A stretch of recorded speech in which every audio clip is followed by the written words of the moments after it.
All right, ladies. Last PLC of the year. Let's do our celebrations.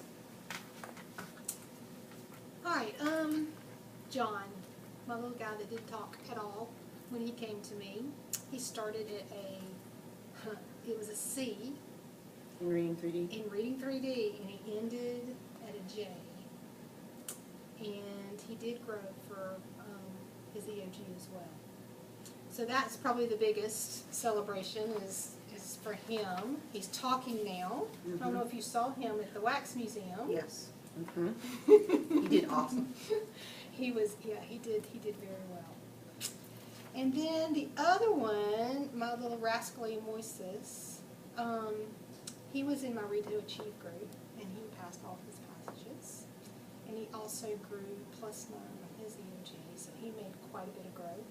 He started at an F, and he has ended the year at an M. And So I'm happy about those two in particular. I have to say you're Maria at that Wax Museum too. Oh my goodness, to speak very little English and to do her entire presentation in English and just to smile and have joy while she was doing it. Ah, such a pleasure. Did you notice that when she came in and asked you those questions in English? Oh Mrs. yes! Sures, Miss Hammond. Didn't even dawn on me! She asked you about Nick, but she was doing that this morning with me. She was asking me questions in English. Wicked. You have Like, made That's great. such major strides with her. You were definitely In such a the short one. period of time. She's such a sweet girl too. So, anyway. Okay, my celebrations, Adam. Adam has come a long way. He's grown leaps and bounds in Reading 3D. Even in his EOGs, he has grown in reading a lot. Math was stronger for him, so he had a lot more room to grow in reading. And then he is just more focused, and he is just meeting success and feeling good, which is what we want. So, and then Zoe. Zoe, confidence-wise, you know, relationship is really important with kids, and she just needed love and hugs and someone paying attention. And she jumped to 4s. And she has just been really successful and very happy and very positive, and I was just so thrilled that she could meet that success in 4th grade. Well, I guess I have to reflect on my readers that I had this summer for the Read to Achieve camp. I was with them for so long, and Adam being one of them. And I think about the schema that they built. They've reflected on that this entire year. They have constantly talked about the things that we did in just those weeks in summer and how they've pulled it in to make the experience richer for them.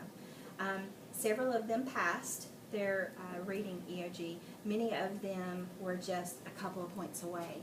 And that is such a huge accomplishment, I think, because I think about where they started, and I think about, you know, the confidence they've built through this year. And that just makes me so proud. And just sitting with them at the table, you know, how we sat and looked through the benchmarks, and we've combed through the data, and we've looked at their strengths and weaknesses. And when I pulled this notebook out, they were all over, and they were looking, and they were seeing how far they missed, and they were seeing the skills, and they were like, that's me. That's what I'm struggling with. And they're into this. They want to know the things that they're doing wrong, and they want to fix it. And that's such the growing learners love it. And that's engagement. maturity. Just look at what they're going to do next year. So I'm super excited about that. And let's look at our data. As we're thinking about the students that did not pass the reading EOG, we need to have a game plan. And so, you know, we've combed through this. What are some patterns? What are some things that you're seeing that maybe we need to really target as we're working in our 8 days with these children? Vocabulary. Is there a specific interest? Is it literature that you're noticing? Because that's what mine. It's a little both, but I've got such high ESL that that sort of would make sense. Which is all about that schema. Okay. So we're definitely going to focus vocabulary. Anything else? I definitely noticed a literature issue. When I looked at, they're much stronger in informative passages. Mine, I saw more data leaning towards details. Okay. Not, I mean, bottom line is not going back into the text and looking for it and supporting it and showing proof and evidence. So that I think we just need to get their brain trained, because they didn't do it before, and realize that they need to realize that whatever I gave the first time wasn't quite there, so I need to step it up. And so I need to be doing that, even though I think I know it in my head, and whatever pops in my head is it. But That's definitely true with mine too, but again, I feel like that I didn't really get that marginalia until later in the year. Like truly having them do it very, very well. So, you know, for next year, I have a better feel of how to get that kick-started quicker. Right. But that is the And area how are with the how are you going to do details. it differently?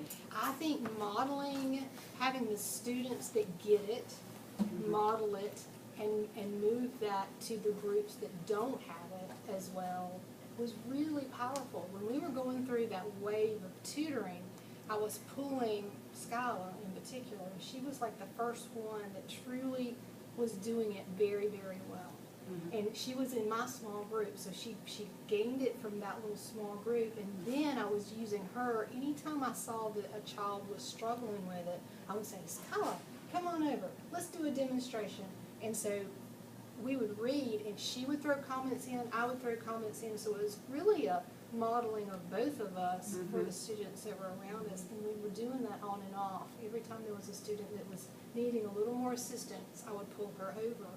But that was really powerful, because it wasn't just me telling her how to do it, it was the students telling her, telling whoever that was struggling with it how to do it. And that's what I mean, and this is a math conversation, but my leaders in my math groups, they grew like 12 points because they were bringing the others along. So you did that child perform. Oh, Skylar, yeah. Yes, Yeah, so she did. through the She did roof. So when wonderful. you can teach it, look at what Yeah, happens. she can do So, that. and you know, the way I did it, I like how you did it. That's a good idea. The way I did it was like we would put it under the document camera and share, oh, this is something I noticed. Did anybody else do that? And what they found is they started doing that on purpose because they wanted to have that connection. So that's another way to do it. But I like the students being leaders. I think that's really, because ultimately that's what we want to do. You know, we want I to think give next them. year I need to put my table in the middle, like you did at the beginning.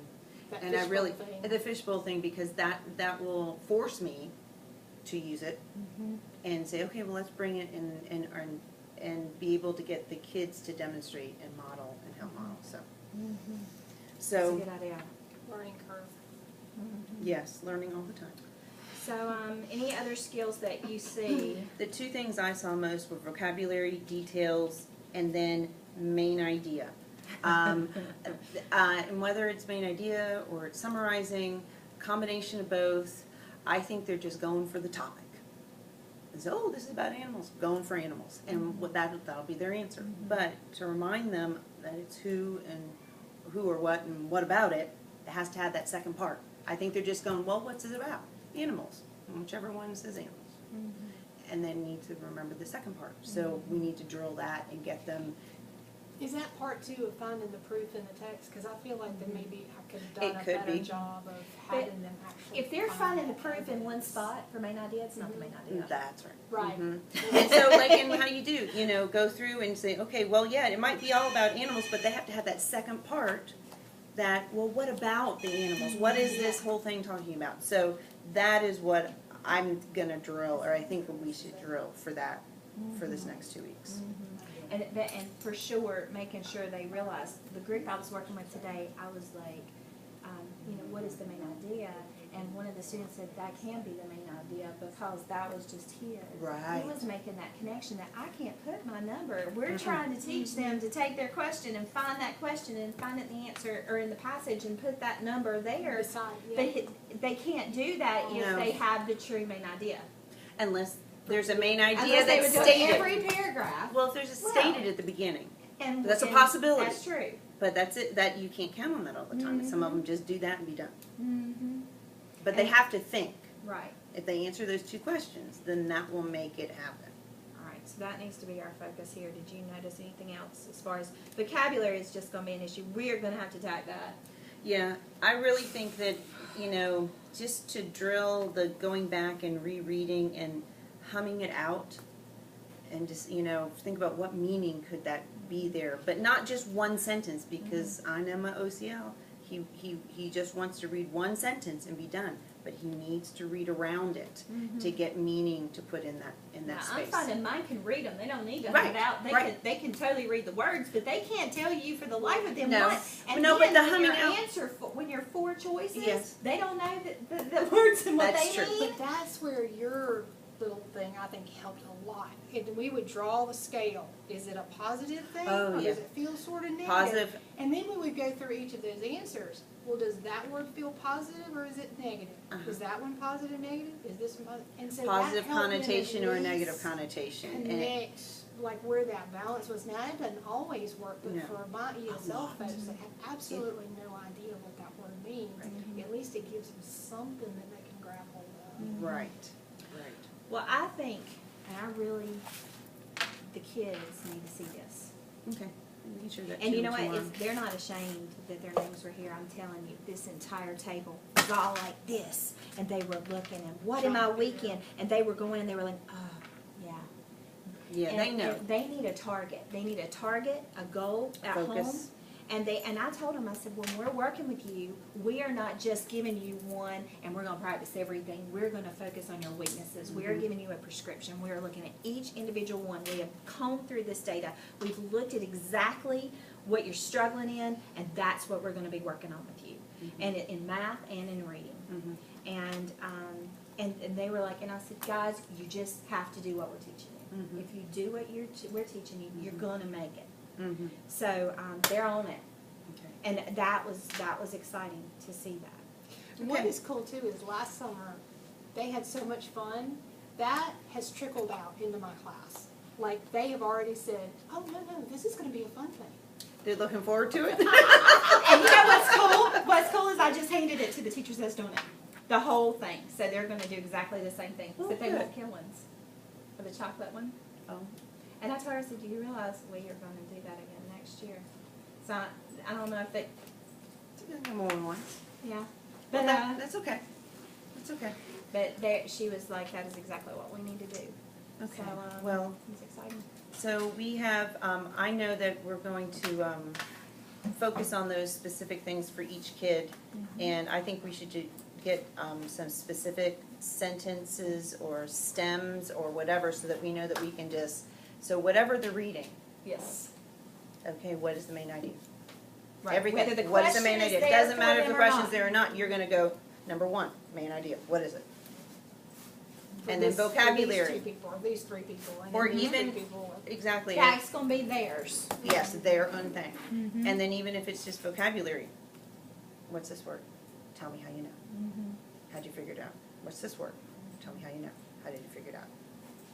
So just each individual kid, Or if we can replace it with another word, what would it be? yes, what would the other be? That's the way, Right. because that's really what they're going to be doing. Synonyms. Mm-hmm. Can we figure it out? Okay. So,